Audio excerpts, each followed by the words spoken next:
Dans l'Évangile qu'on vient d'entendre ce matin, Jésus se sert d'une comparaison pour nous parler de quel genre de relation il aimerait développer avec nous. Et dans cet Évangile, Jésus dit « Moi, je suis la vigne, vous êtes les sarments. » Si on prenait ça pour dire notre nature autour de nous, on pourrait dire que Jésus nous parle des branches des arbres qui ont besoin d'être reliées au tronc de l'arbre pour donner du fruit. Et autrement dit, à travers cet évangile-là, tout le temps, il revient. Vous voyez, Saint-Jean, il tourne en rond des fois. Il revient, sarment, la vigne. On avait compris, là, il répète 2-3 fois. Et la question qu'il nous pose, finalement, Jésus voudrait nous demander ce matin, êtes-vous des gens branchés? C'est ça la question. Mais vous comprendrez qu'il faut l'expliquer un peu, parce que brancher aujourd'hui, là, c'est pas du tout à ça que ça fait référence dans notre vie, là. Quand tu traînes un peu, j'ai fait ça dernièrement, j'ai fait un peu de métro, j'ai pris un train, tout ça. Quand vous entendez dans les stations de train, les stations de métro, vous envoyez du monde branché, ils sont tous sur le téléphone, puis ça pitonne, ça pitonne, ça pitonne. Mais iPod, iPad, micro-ordinateur, puis y a-t-il quelqu'un qui n'est pas en lien avec un autre? Et quand Jésus nous parle d'être branché, il ne veut pas savoir si on est branché sur la dernière technologie. La vraie question qu'il nous pose, êtes-vous vraiment branché sur moi? Et cette semaine, quand je préparais l'homélie, je me suis dit, c'est pas évident de répondre à cette question-là. Si quelqu'un me demandait, toi, Jacques, là, t'es-tu branché sur Dieu? T'es-tu branché à 40%, à 60% ou à 80%? Personnellement, je ne suis pas capable de répondre. De temps en temps, vous savez, je me débranche.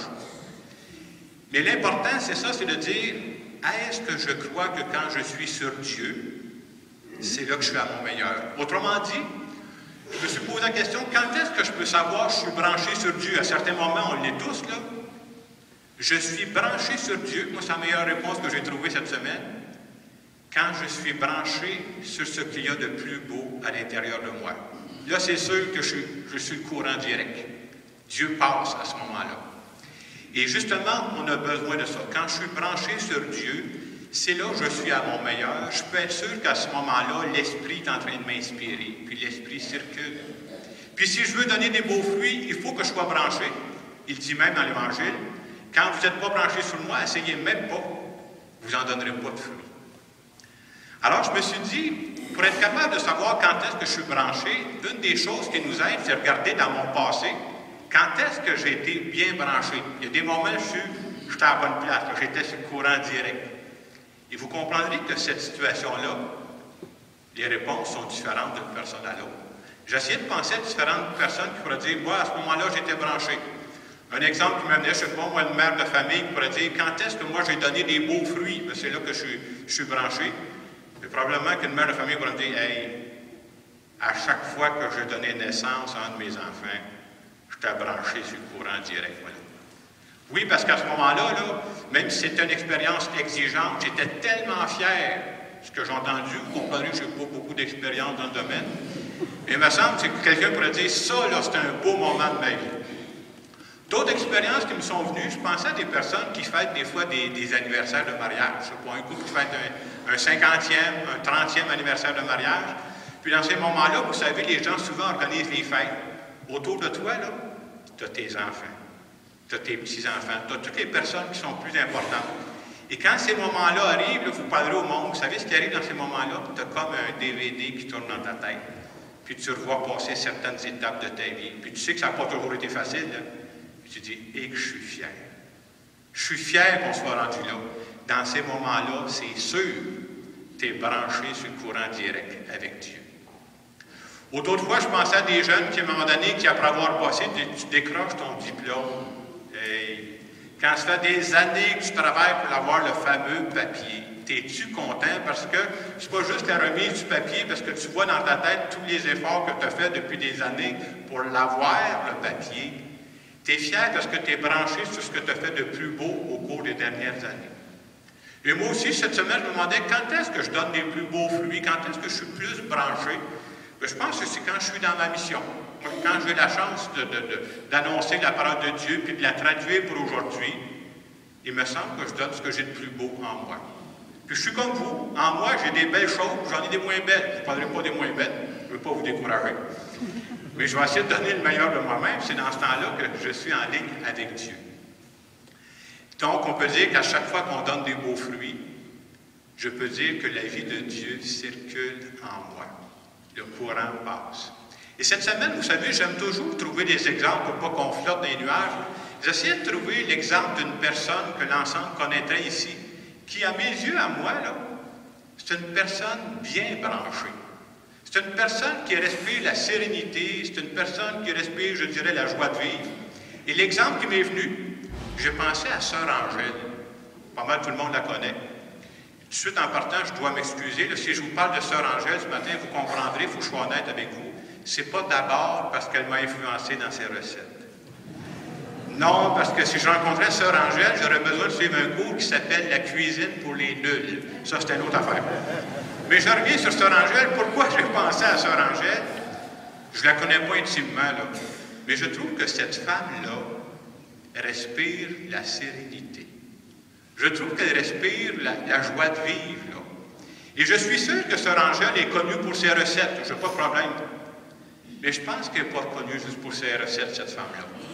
Elle est reconnue que quand Sœur Angèle arrive à quelque part, il y a de la joie, il y a de l'ambiance. Et quand tu as une joie constante comme ça dans ta vie, là, vous savez ce que ça veut dire? Elle est branchée sur le courant direct. Elle est branchée sur ce qu'il y a de plus beau en elle. Elle est branchée sur Dieu. J'ai écouté des reportages sur elle. Je sais que c'est une femme qui, tous les matins, prend le temps de prier.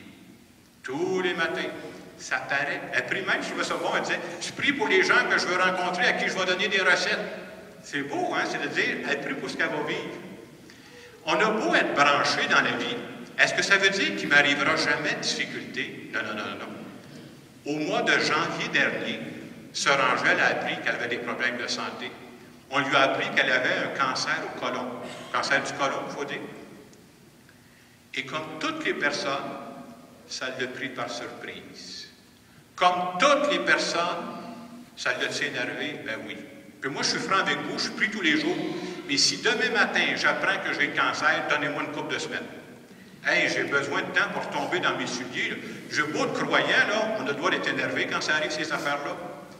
Mais en même temps, comme cette femme-là est bien branchée sur ce qu'il y a de plus beau en elle, elle est branchée sur Dieu, elle était capable de vivre même cette épreuve-là dans la sérénité.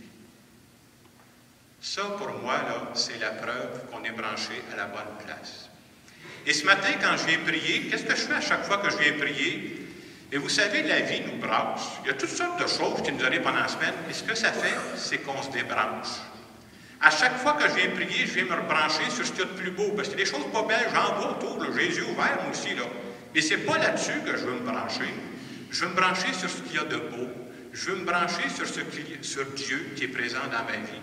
Et je compare ça, moi, je ne suis pas en mode, j'ai encore des vieux radios. J'ai un vieux radio presbytère, j'en ai un chez ma mère.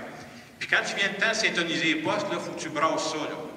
Puis à un moment donné, ça se met à gricher, tu ne sais pas, moi, tu le pogner de pas, je le pognerai-tu pas, là. Puis à un moment donné, bang, tu tombes dessus, ça sort clair, le son rentre. Là. Et quand tu es à côté du poste, ça grinche en s'il vous plaît. Si je vous compte ça, je trouve que c'est que ça ressemble à nos vies. Il y a plein de choses qui font en sorte qu'on se débranche dans la vie. Puis soyez pas surpris, quand je ne suis pas branché à la bonne place, là, ça grinche autour de moi, puis ça grinche en dedans de moi. Alors ce matin, quand je viens prier, je viens dire à Dieu, là, moi c'est sur toi que je veux me brancher. Et vous savez, il y a pas mal de gens, vos voisins, vos voisines, si vous voyez ici ce matin, dire qu'est-ce que vous faites là? Pourquoi vous prenez du temps pour prier? Pourquoi vous prenez du temps pour venir à la messe? Vous n'êtes pas à mort, il faut que je vous le dise ce matin, là. Mais je trouve qu'à travers l'Évangile de ce matin, une des réponses que je donnerais, moi, je dirais qu'à chaque fois que je prends du temps pour prier, à chaque fois que je prends du temps pour vivre l'Eucharistie, là, je me donne une chance. C'est pas miraculeux, là. Mais je me donne une chance pour dire ce matin, je me rebranche sur ce qu'il y a de beau en moi. Je me rebranche sur Dieu. Puis quand je suis mieux branché, je peux donner des beaux fruits après ça. Alors ce matin, à travers cette célébration, c'est tout simple ce qu'on est venu faire. Là. Moi, je vais vous laisser un moment de silence, puis je vais vous inviter à jouer avec votre radio intérieure. Cherchez dans le poste. Branchez-vous sur le bon poste. Puis si vous êtes branché sur le bon poste en sortant, ça va chanter pendant toute la semaine.